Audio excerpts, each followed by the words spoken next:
Watch this.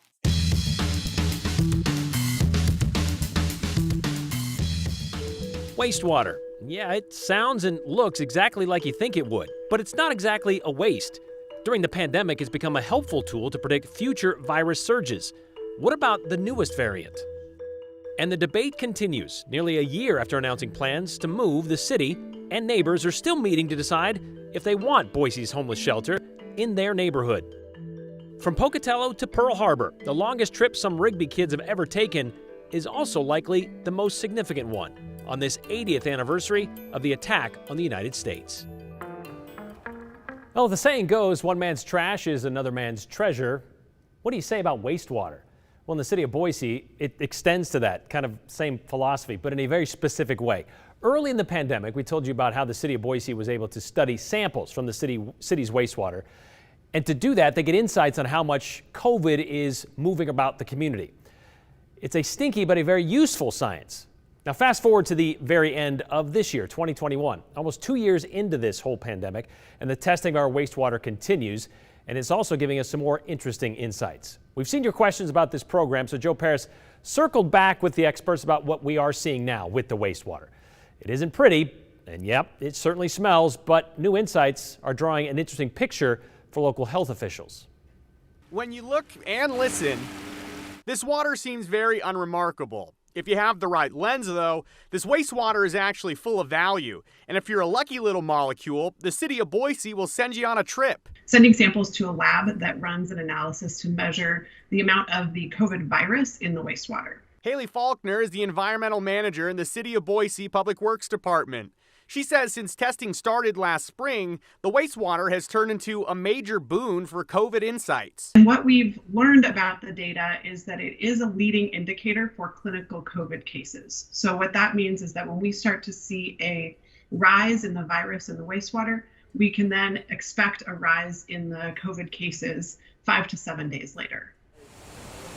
So for example, wastewater testing, which includes Boise, Garden City, and Eagle water samples, results from September 10th this year showed a 2021 high in COVID particulates. Sure enough, days later, Ada County reported their highest daily case counts of the year. Looking through the dashboard, to me, it looked like our peak was back in September. It looked like that was the highest of the high on that web page. How does that compare to what we're at now?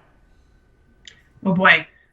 That's an excellent question. They've definitely, it looks as if the virus load numbers have come down, although I was looking at it yesterday and they're coming, that looks like they're trending back up, and we're sending samples 3 days a week. So we do post those as we get those results, we update that. I guess kind of to be determined on what that looks like from a COVID cases over the next few weeks. The COVID conversation has certainly evolved since March 2020 to now include vocabulary that few are familiar with pre-COVID. A phrase many have fixated on recently is virus variant. Wastewater testing has led the charge on valuable insights on that topic. The most useful thing I would say over the past few months has been the addition of the variant testing, which we've actually been doing for almost a year with the University of Missouri.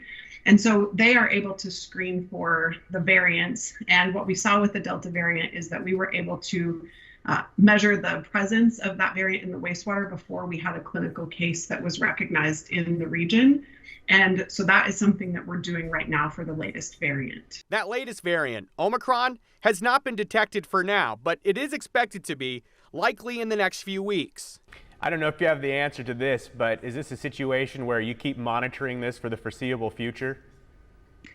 Hard to say. I would think yes. Where we are right now, I can't imagine that we're going to stop monitoring for the SARS-CoV-2 virus. I think even when we get kind of further along and maybe things stabilize a bit, I would imagine that we're doing some regular amount of analysis, because the trend is what's really important in getting this wastewater data, is seeing if there's any substantial change. So we have to analyze enough to be able to have a trend to look at.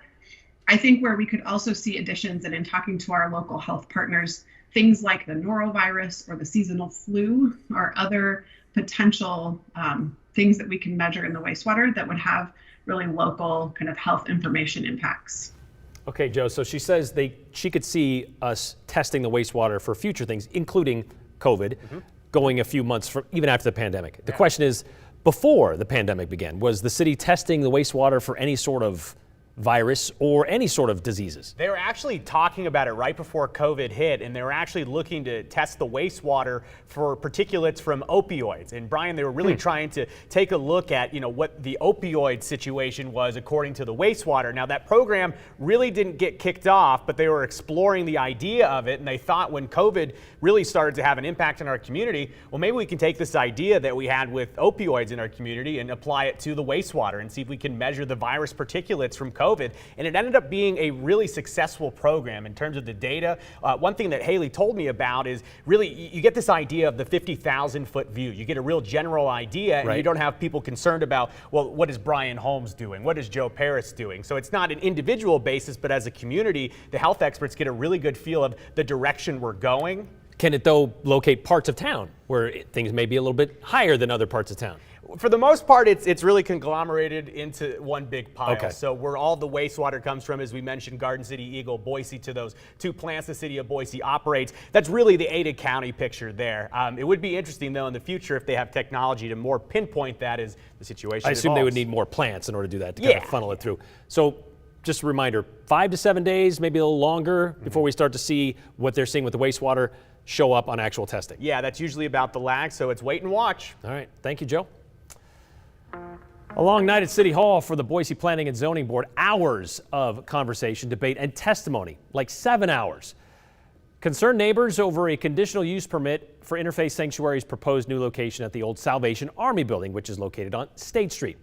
In order for Interfaith to move into that building, which they've already bought, by the way, the conditional use permit must be approved by the city. Otherwise, guests may have nowhere to go. And that's because the current building on River Street, it's already been sold and they're just kind of renting it on a month-by-month basis. Interfaith says the new owners of that building are letting them rent it, but they can move out, and that needs to happen, they say, within the next year. So time is running out.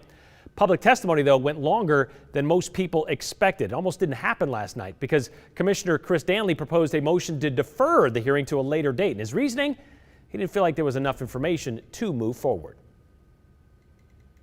Our job, according to staff, according to our attorneys, according to the applicant's attorneys, is to look at a conditional use permit and evaluate of several pieces. One of those being that is the mitigation that's being proposed appropriate for the use of the property. We do not have that. I know more about how trash is going to be handled at the site at this point than I do about security. Well, Interfaith says they've already gone through several meetings with neighbors and the city to talk about those concerns. This was actually the second planning and zoning meeting about the location and the move. And at both of these meetings, Boise Police and Boise Fire, well, they say they remain neutral on the issue, saying they would be capable of handling an increase in calls to the shelter. So commissioners, they went back and forth on whether or not they wanted to proceed with the hearing, but after a handful of other members of the board opposed that motion to defer, well, Danley withdrew his motion. So more than an hour and a half after the meeting started, more than 100 people were already physically waiting to testify, another 40 or 50 waiting virtually. There's a whole lineup downstairs. The majority were against the project. I would ask you to imagine how safe you would feel walking with 6 to 8 young children outside the current IFS location, exposing them to loitering and littering, public intoxication, fighting, public urination and defecation, needles and drugs. I was previously a guest at Interfaith Sanctuary. I am now living in my own home thanks to the support I received during my stay at Interfaith Sanctuary. The needs of a large, low-barrier homeless shelter are not compatible with the needs of a predominantly family-oriented residential neighborhood. The needs are simply too different. So you can see this is nowhere near settled. About 90 people were actually able to testify last night. So many, though, only about 45 people total online. They decided to continue the meeting next Monday. So they're going to continue this meeting. It's not over yet. You can still sign up to testify if you'd like to and haven't done so already. There's a chance the committee could make a decision next week. But at this point, as you can hear by that testimony, there's a lot of it still unclear.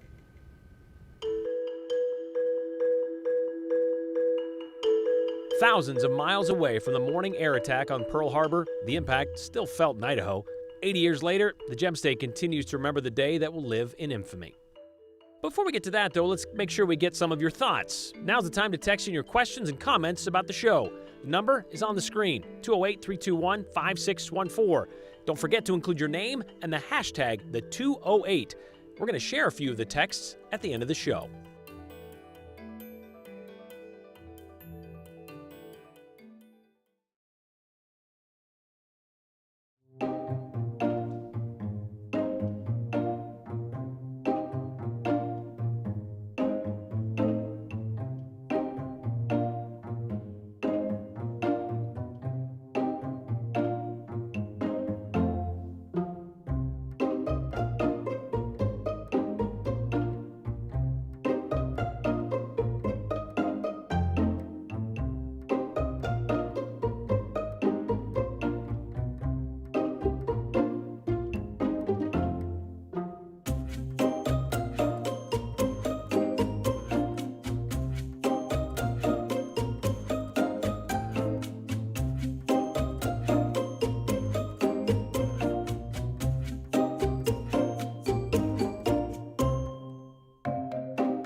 It was just before 8 o'clock on the morning of December 7, 1941, when Japanese planes came in without warning and dropped their bombs on Pearl Harbor. By that time, it was nearing noon here in Idaho, and it was a Sunday, and the morning papers had already been printed and passed out. However, with hundreds of U.S. troops dead and the nation on the brink of war, newspapers fired back up, a lot of them, not all of them, but they wanted to get the word out that same day. And they had headlines like this from the this is the Idaho Free Press, Japs attack us. Bombs dropped in Hawaii, death toll heavy. From the Caldwell News Tribune, who actually didn't do a paper on Sundays, they put this one out on Monday, December 8th. U.S. declares war on Japan. The Senate unanimous, House votes 388-1 for a declaration of war, as you can see here, but that's the one I'm talking about right there. Then there's the paper from Idaho Falls, the Post-Register, also putting out a copy on December 8th, 1941. The next day, the headline reads, County moves to guard all industry. Quote, all access nationals at Idaho Falls were advised to remain indoors after dark for their own protection. This happened on Monday as Eastern Idaho civilian defense committees put a stern wartime program into effect to protect public utilities and important industries against sabotage. E.W. Fanning, mayor of Idaho Falls, said his order to access nationals was, quote, for the public safety as well as for the safety of the nationals themselves, end quote. Another article, alien Japanese arrested by the FBI in Idaho Falls area. It read, on this day, the FBI announced Monday the arrest of Idaho Falls Japanese as dangerous aliens, they were called. The article says the arrests were the first of their kind in the state, and the disclosure came just at the moment Congress passed the declaration of war against Japan. And we talked with Dr. David Walker, who's a history professor at Boise State, about this arrest and this declaration of dangerous aliens. He says during times of war, there are classes of people declared to be enemy aliens at the time. He says they are actual citizens of an enemy nation that may be in the U.S. for a number of reasons, whether they're tourists or just on business, maybe attending school or maybe teaching school. And they are interned and then usually sent back to their home country. The people who were arrested December 8, 1941, happened to be teachers at the Japanese school in Idaho Falls. Well, those internments would take on a more sinister bend months later when Executive Order 9066 was signed and the creation of the Japanese internment camps, two of which were located here in Idaho. Well, this day also on the minds of current Idahoans. In fact, we got a message this morning from one who wanted to remember her dad, a soldier stationed in Pearl Harbor this day 80 years ago, who not only survived, but managed to take a few pictures of the tragic attack. So my name is Sandy Barnes, and I would like to tell you the story about my dad, Grant Walker Barnes, who served in World War II in Pearl Harbor. He was a mechanic, and then when the attack took place, he took pictures over Pearl Harbor as it was being attacked. You can see by one of those pictures, Barnes also was in the military with his mom. His mom was also a member of the military. And Sandy tells us her dad earned a Purple Heart, later sent to Idaho for training. She remembers him telling her how beautiful Idaho was and how much she would like it. Well, she ended up moving to Boise about 11 years ago. Her father, she said, also served in the Korean War and lived to the age of 96, passing away in 2014. And so while hundreds will be gathering in Hawaii tonight, remembering the likes of Grant Walker Barnes and those who perished, there will be at least one more Idaho connection in Oahu. Months ago, the former band director at Rigby High School answered an email to apply for a chance to participate in the yearly festivities that honor the attack on Pearl Harbor. Well, they got the gig, and when the current band director got the job, he was asked if he wouldn't mind going to Hawaii in December. Probably a pretty good gig, right? Well, yesterday, 42 members of the Trojans Marching Band left Rigby at 7 a.m. and flew halfway across the Pacific to take part in the annual Pearl Harbor Memorial Parade, and it will be their biggest performance ever. For the Rigby High School Band, it's been months of music and marching on blacktop and under gray skies. They've been working really hard, all year just to get to this point. This point is more than 3,000 miles and about 40 degrees warmer from eastern Idaho to one of America's westernmost locales, Honolulu, Hawaii. Right now, I'm on a pier on Waikiki Beach. Aaron Marshall is the first-year band teacher for the Trojans, and he's leading them on their first-ever trip outside the continental U.S. Anybody behind you out there on the beach, or are they at other beaches? Like, are any of those your students? Yeah, there are a couple there. Oh, really? Taking in the waves, yeah. For many, this is their first time this far from home. I'm pretty sure I have a couple students that have never even left eastern Idaho. If they get to Pocatello, that's pretty far for them. Distance isn't the only significance of this trip. The Trojans will be representing Idaho in the Pearl Harbor Memorial Parade, commemorating the anniversary of the attack 80 years ago today. So this would be the biggest event that Rigby High School has been a part of? I believe so, yes. In the parade, the Trojans will perform a medley of patriotic songs, remembering their notes and steps, but also why they are here. Do you think your students, your band members, realize the significance of this event? I certainly hope so. I've talked to them a lot about it during class and how special the event is, being able to be here for the 80th anniversary and honoring the veterans. But I really hope they take away the significance of the venue that we'll be performing at. I hope they understand the importance of honoring our veterans and those that have served and those that currently serve in the military, and just how amazing it is to be able to, through our music, honor this great nation. So they left 7 a.m. yesterday, got in about 10:30, 11 o'clock Hawaii time, so about a 15-hour travel day for the Trojans. We wanted to talk to a couple of them, but they're too busy having fun in the waves, which is fine. The Trojans deserve it. They fundraised for months to earn the $2,500 per student that it would cost them to go. They're going to perform in the parade tonight, starting at 6. Then they will play at the Pearl Harbor Museum tomorrow, as well as they're going to go visit the Polynesian Cultural Center while they're in Hawaii, which they will be until Friday. And then it's back on the plane, leaving behind the 75-degree temperatures, about that 77 over the next few days, and back to the freezing highs of eastern Idaho.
gorgeous fall photo there. Thanks for sharing your viewer photos with us, and also the snow reports that we got yesterday as well. That was very, very helpful. 2 weeks away from the winter solstice, and we're in for another mild day of temperatures tomorrow as the valley locations are looking for highs in the mid to upper 40s. Will be a lot of cloud cover, starting with fog, especially for the lower end of the Treasure Valley tomorrow. So there is a dense fog advisory that's in effect for Canyon County, Jim County, and Payette County through 5 a.m. tomorrow morning. But what you really want to know about is when we'll be seeing snow again. Another couple of inches headed to our mountain locations as early as tomorrow. And that also means to say that there could be a spot rain shower for the valley locations tomorrow, about a 20% chance. Most of us will stay dry, but some of us will see a few raindrops. Another chance for snow in the mountains on Thursday and into Friday, even a chance for some light snow showers or flurries down here in the valley locations, though not looking for much in the way of accumulation. Then we head into the weekend. Saturday looks generally dry. It's Sunday that we look to get our next round of significant precipitation. And what I'm looking at with forecast models is the potential for an atmospheric river to set up out of the southwest and pump moisture in our direction. We really need it. A little too little, very late in the season so far, but we'll take every bit that we can get. So how much snow is on the way for us? I want to roll this forecast model ahead to Sunday. What you're looking at is the GFS, the American model, which is several runs of that one model, giving us an average of what we might be able to expect on Sunday. So again, snow potential, but still looking good with a half a foot up to around a foot of snow on the way for our central mountains of Idaho. Here's a look at the Boise 7-day forecast, an active pattern that could bode well for our mountains. If you want a closer look at this, you can always find it at ktvb.com. All right, so it's going to be beginning to start to look a little bit more like Christmas. And maybe you started putting up your Christmas decorations, all of your holiday ornaments out there. Maybe you did that even before Thanksgiving. I'm assuming most of us spent the weekend pulling out all those lights and ornaments from those, bins and boxes in the garage or in the attic. Did you find any of those ornaments that you forgot that you had from years ago? Maybe there's one every year we question, how did this get in here? Why do we still have this? And why are we still putting this on the tree? Well, you know what? We want to see those ornaments. Your weirdest, oddest, most bangled Christmas ornaments. We all have at least one, right? Whether it's something you put on the Christmas tree every year that has nothing to do with Christmas at all, or maybe it's an ornament that you made when you were a kid and your parents finally got tired of putting it on their tree and gave it to you so you could deal with it. You know, the ones with the macaroni and stuff on them? Yeah, those. For example, Joe Paris, he was standing here just a minute ago, he has a Frosty the Snowman ornament on his tree that at one point was the, normal look of Frosty the Snowman, but over the years and having a dog, it has since come torn apart. But it still makes it on the tree every year. So we want to see those ornaments from you, stuff like that. You can text them to us, you can email them to us, just find us anywhere on social media and send them to us. Tell us, more importantly, show us your weird, odd, and your best Christmas ornaments. We're going to share them throughout the month of December.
Matching donation.